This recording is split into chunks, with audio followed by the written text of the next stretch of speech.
Hi, today I will talk about why the Muslim personal law is continuing even after 1947. So, myself Ahmad, and once again I welcome to all of you on my channel UPSC Knowledge Network.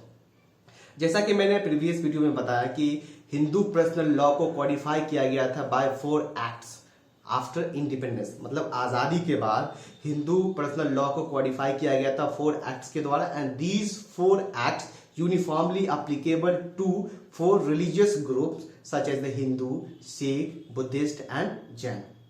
But one community has been left, that is Muslim, after independence. See, the Shariat Act was passed in 1937 by the Britisher. देखिए, शरीयत act को पास किया गया था 1937 में britisher के द्वारा, and this act did 2 things. और जब इस एक्ट को पास किया गया तो इस एक्ट ने 2 काम किया. First, it codified the Muslim personal law by the interpretation of the Quran. इसने कोडिफाई कर दिया कि मुस्लिम पर्सनल लॉ क्या होगा by the interpretation of the Quran, मतलब जो कुरान में इंस्ट्रक्शन दिए गए हैं, जो गाइडलाइंस दिए गए हैं मुस्लिम के लिए, उसके थ्रू मुस्लिम पर्सनल लॉ को कोडिफाई कर दिया गया. First. Second, it provided immunity from state interference as well as judiciary. दूसरा काम इसने क्या किया कि इसने इस लॉ को एक ऐसा सुरक्षा कवच दे दिया जिससे कि गवर्नमेंट और जुडिशियरी इस लॉ से छेड़छाड़ ना कर सके. And this law is continuing even after 1947 by given immunity from state interference as well as the judiciary. और इस लॉ को कंटिन्यू रखा गया एज इट इज, है ना, जैसे कि इसको इनेक्ट किया गया था. नाउ द क्वेश्चन इज कि why the Muslim personal law is continue even after 1947.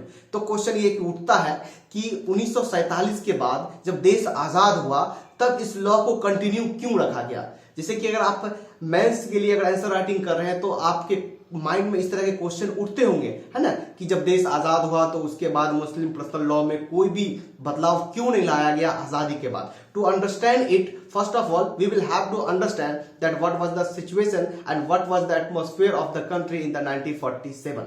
इसको समझने के लिए सबसे पहले हमें यह समझना पड़ेगा कि 1947 में देश के हालात क्या थे. जहां एक तरफ हिंदुस्तान आजाद हुआ था, वहीं दूसरी तरफ हिंदुस्तान का बंटवारा हुआ था इंडिया और पाकिस्तान के रूप में. And it is said that from August 1947 to March 1948 4.5 billion Hindu and Sikhs are forced to migrate from Pakistan to India. ऐसा कहा जाता है कि कमोबेश 45 लाख सिख और हिंदू को पाकिस्तान से माइग्रेट करने के लिए मजबूर कर दिया गया था. And 6 million Muslim are move towards the Pakistan, और कमोबेश 60 लाख मुस्लिम पाकिस्तान की तरफ मूव किए थे. And the 10 million peoples are displaced, और कमोबेश 1 करोड़ के करीब लोग बेघर हो गए थे. And 1 million are dead, and 10 lakh लोग के करीब अपनी जान को, 10 लाख लोग कम से कम अपनी जान को गंवाए थे. So you can understand that what was the atmosphere of the country at that time. So we can say that the atmosphere of the country was the communal charged up in the 1947, and any attack on the personal law is considered as an attack on the religion itself. तो हम ये समझ सकते हैं कि हमारा जब देश आजाद हुआ तो उस समय हमारे देश की हालात क्या थे.